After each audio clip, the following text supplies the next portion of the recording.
Welcome students. आज आपण अत्यंत महत्त्वपूर्ण बेसिक वर्ड्स, बेसिक वाक्यरचना पाहणार आहोत.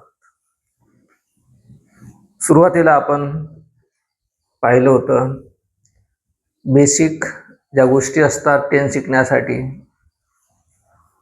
जसे क्रियापद आहेत, सर्वनाम आहेत, टू बीचे रूप आहेत, हॅवचे रूप आहेत, त्यांचा वापर कसं करायचा आणि मग त्या गोष्टींचा वापर करून टेन्स शिकणं किती सोपं असते. त्यानंतर ऑक्झिलरीज पाहिलं.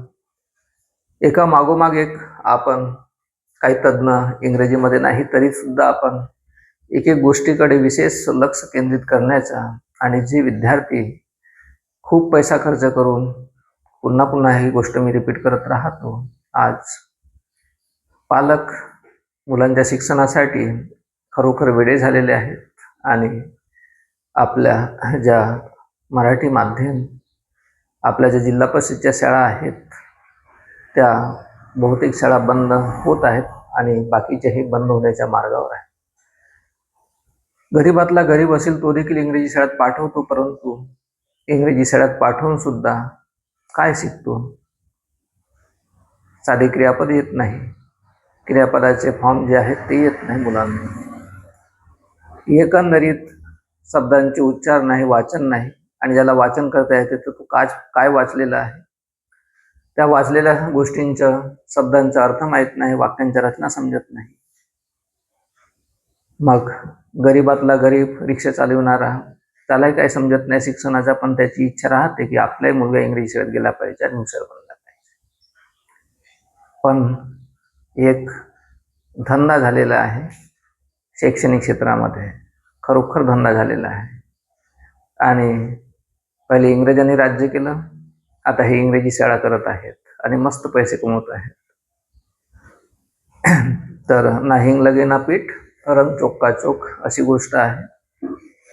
आणि ह्या गोष्टी अज्ञानी कशाला, तर चांगले सुशिक्षित जे आहेत त्यांना देखील ह्या गोष्टी समजत नाही. हे मोठी दुःखाची गोष्ट आहे.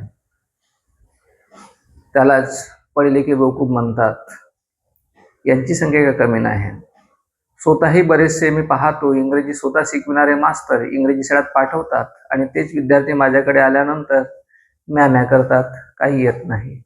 तेव्हा असं वाटते की हे मास्तर गव्हर्नमेंट शाळेमध्ये, जिल्हा परिषदच्या शाळेमध्ये इंग्रजीसाठी स्पेशल टीचर बनलेले आहेत, हे काय शिकवत असतील. आणि म्हणूनच आज शिक्षकांबद्दलचं मराठी माध्यमाकडे दुर्लक्ष होण्याचं कारण काय आहे, त्याला जबाबदार आपणच आपल्या पायावरती कुऱ्हाड मारत आहोत. आपल्याच पायावरती कुऱ्हाड मारून आपणच लंगडलेले होत आहोत. तसं नाही करायचं आहे. अरे जान है तो जहान है, ये दो पैर हवाई जहाज पे घूमेंगे, लेकिन दो पैर काट के अगर तुम दुनिया की सैर करोगे मजा आएंगे क्या? नहीं. तो कहने का मतलब ये है, समझने वालों को इशारा काफी है. यदि समझो तो हर पत्थर सीढ़ियां बन जाता है, वरना ना समझ सीढ़ियों को भी पत्थर समझ लेते हैं. आज आपण अत्यंत महत्वपूर्ण वाक्यांच्या रचना पाहणार आहोत. पहिली रचना आपण पाहू, how dare. How dare, how dare, how dare, dare dare, how dare. How डेअरचा अर्थ आहे हिम्मत कशी झाली, हिम्मत कशी झाली. हाऊ डेअर, हाऊ म्हणजे कशी, डेअर म्हणजे हिम्मत, करेज, धैर्य च्या अर्थानं. हाऊ डेअर हिम्मत कशी झालीच्या अर्थाचे वाक्य शब्दावरूनच तुम्हाला समजेल. कारण how come here, how dare you come here, how dare you come here. प्रश्न आहे, तुझी हिम्मत कशी झाली.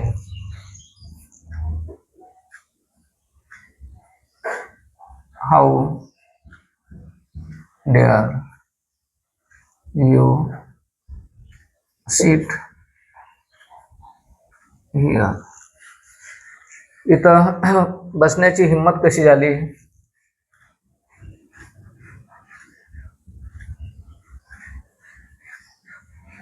How dare you go there.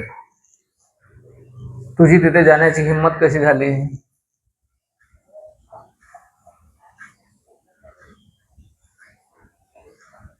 How dare you talk to me. तुझी माझ्याशी बोलण्याची हिंमत कशी झाली?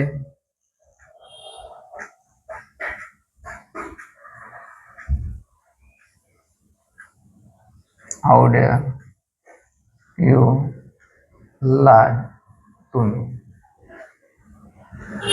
तुझी माझ्याशी खोटं बोलण्याची हिंमत कशी झाली? अशा प्रकारच्या अनेक वाक्यरचना तुम्हाला करता येतील. हिंमत कशी झाली त्यासाठी. हाऊ डेअर नंतर आपण दुसरी रचना आपण पाहणार आहोत. It is. इट इज म्हणजे it's. It is no use. It is no use. It is no use. या रचनेमध्ये आयएनजी फॉर्म लागतो. याच्यामध्ये क्रियापदाला आयएनजी म्हणजे V4 रचनेमध्ये. इट इज नो यूजची ही रचना आहे. सुविचारपणे याच्या it is no use crying over spilled milk. म्हणजेच होऊन गेलेल्या गोष्टीवर पश्चाताप करून काही फायदा नाही. इटच्या रचना आपण यापूर्वी पाहिल्या होत्या. आता इटच्या स्पेशल ह्या ज्या काही रचना आहेत त्या, तर ह्या इट इज नो यूजच्या म्हणजे इटच्या रचना आपण पुन्हा रिपीट, महत्त्वपूर्ण ज्या रचना आहेत आयएनजी फॉर्मच्या इटच्या रचना घेतल्या नव्हत्या तर त्या आपण पाहत आहोत. It is no use crying over spilled milk सांगितलं की हा एक प्रोवर्ब आहे, थॉट्स आहे, नोबल थॉट्स आहे, गुड थॉट्स आहे. याचे वाक्य, या रचनेचे वाक्य देखील आपल्याला बोलता येतात. It is no use worrying. It is म्हणजे इट्स. त्याला आपण जसं इटचा short form it's short form. तर it is no use worrying. काळजी करून काय उपयोग नाही. It is no use worrying.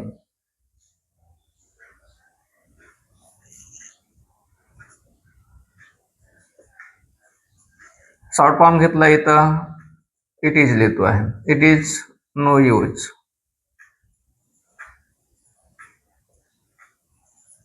Going there. सोपी वाक्य आहेत. तिथे जाऊन काही उपयोग नाही, फायदा नाही. इट इज नो यूज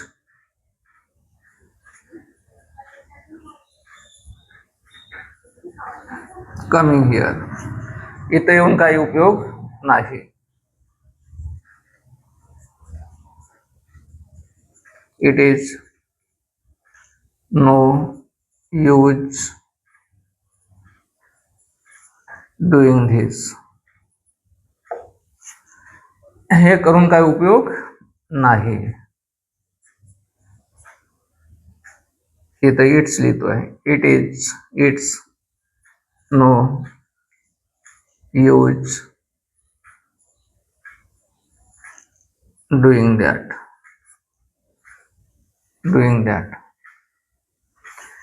ते करून काय उपयोग नाही. ठीक आहे. हाऊ डेअरचे 5 वाक्य, हे 5 वाक्य 5 वाक्यामध्येच तुम्हाला समजून येईल. सांगितलं समजने वालों को इशारा काफी. शीतावरून भाताची परीक्षा होते. एका वाक्यावरून तुम्हाला 5 नाही असंख्य शेकडो हजारो वाक्य समजतील. फक्त आपल्याला बेसिक रचना, बेसिक वर्ड्स, बेसिक वाक्यांच्या ज्या सोपी गोष्टी आहेत त्या समजणं खूप गरजेचं आहे. त्या जर तुम्ही समजू शकल्या तर हे इंग्रजी शिकणं सोपं काम आहे. आता यानंतरची इट इज नो यूजची झाली. हॅच it is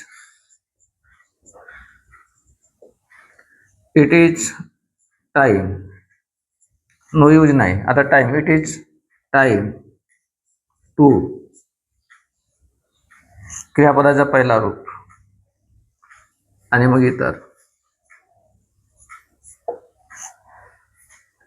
it is time to क्रियापदाचा पहिला रूप आहे, लक्षात घ्यायचं आहे. It is time to do this. लक्षात घ्यायचं आहे. It is time to this. It is time to गो.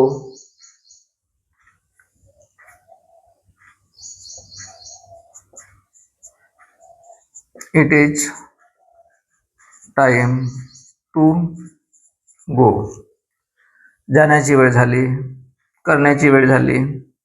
ही करण्याची वेळ झाली आहे, 4 तान आहे. नंतर it is time to come. येण्याची वेळ झाली आहे.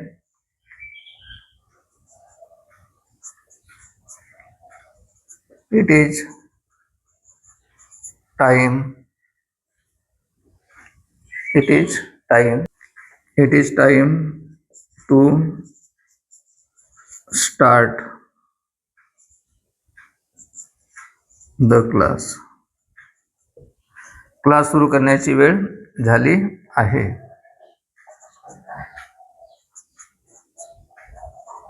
It is time to. It is time to. It is time to finish किंवा ओव्हर द क्लास.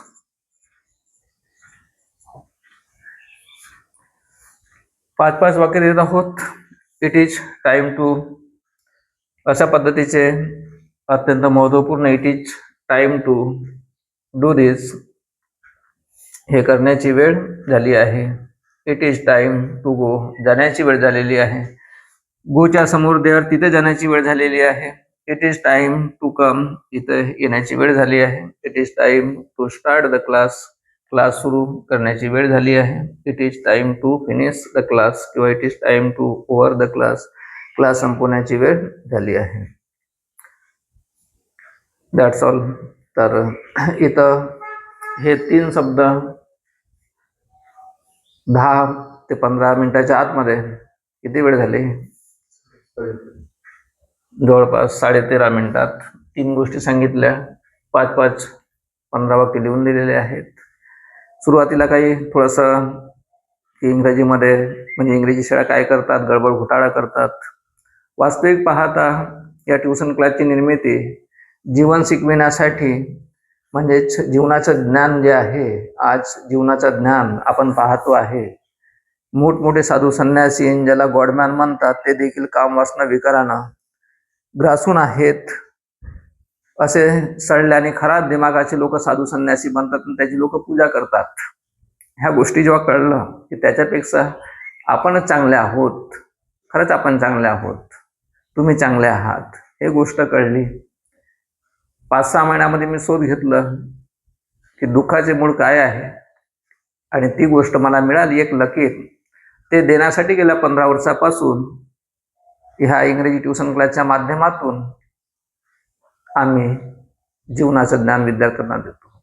पण आजकाल आपण पाहतो जीवनाचं खरं ज्ञान जे बुद्धानं सांगितलेले आहे, जे महावीरानं सांगितलेले आहे, जे कृष्ण क्राइस्टनं सांगितलेले आहे, गीता असो, बायबल असो, कुराण असो, मोहम्मद पैगंबर असो, गुरु नानक असो की बाबा फरीद असो, संत कबीर असो, यांच्या ज्ञानाकडे लोकांचा दुर्लक्ष आहे. काम, वासना, विकार, धन, संपत्ती, पैसा, खानापिना यांच्या मागे धावत आहेत.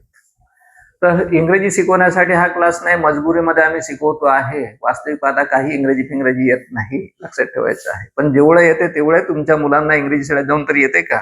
आणि ह्या ज्या गोष्टी आम्ही शिकवतो, या गोष्टी जरी शिकणारा विद्यार्थी कधी मागे राहत नाही. नीट, जी, MPSC, UPSC कोणती परीक्षा पास सहज करू शकतो. एक अत्यंत महत्वाची जी गोष्ट आहे, सांगतो आहे की आज 95% जे विद्यार्थी कमजोर ठरतात, अपयशी होतात. मग राजस्थानमधील कोटा असो की मग कोणत्या CBSE इंग्रजी शाळा असो, वाटेल तेवढा पैसा खर्च करून आणि 5-5 लाखापर्यंत त्यांच्या बजेट जाते. 11वी-12वीच्या ट्युशन क्लासचा 0% अटेंडन्स, सगळ्या गोष्टी करून देखील एक नादळ भाराभर चिंध्या, तर तेच असते. तेल गेले, तूप गेले, हाती दुपार नाही आले, अशा प्रकारच्या गोष्टी ह्या अज्ञानी लोकांच्या होत आहेत. त्यांना योग्य मार्गदर्शन करतो आहे, सगळ्या गोष्टी सांगतो आहे, तरीही त्यांच्या डोक्यामध्ये प्रकाश पडत नाही. आता शाळेत साक्षात ब्रह्मदेव जरी आला, त्याची तरी ऐकतील काय लोक? आणि आजपर्यंत कोणता तरी देव आला असेल का? अरे माणूस हाच खरं देव असते. गुरुरे ब्रह्मा, गुरुरे विष्णू, गुरुरे महेश्वरा, अशा प्रकारच्या गोष्टी आहेत. तर ठीक आहे, दॅट्स ऑल. समजून घ्यायचं आहे की यासोबत मी भाषण प्रवचन का देतो, त्याच्याशिवाय मी शिकवू शकत नाही, हे निश्चित आहे. कारण की मला ज्या गोष्टी सांगायच्या आहेत या माध्यमातून, आणि स्पेशल जे भाषण प्रवचन 10-10, 15-15 मिनिटाच्या व्हिडिओज, त्या देखील या यूट्यूबवरती आणि इंस्टाग्रामवरती आम्ही पाठवत राहतो. कारण की जीवन कळलं, लॉजिक कळलं, तर ह्या इंग्रजी किंवा कोणतीही भाषा शिकणं सोपं आहे. आज आपण सांगतो आहे की हा धंदा करण्याच्या मागे ते लोक नाही आहेत, आपण जबाबदार आहोत. आपण त्याचा खात्मा करायचा असेल तर आमच्या गोष्टीकडे विशेष लक्ष दिलं पाहिजे. आणि तुम्ही स्वतः सतर्क होऊन we should always remain alert, आणि दुसऱ्यांनाही आपण या गोष्टींचा फायदा दिला पाहिजे. That's all. It's okay. ठीक.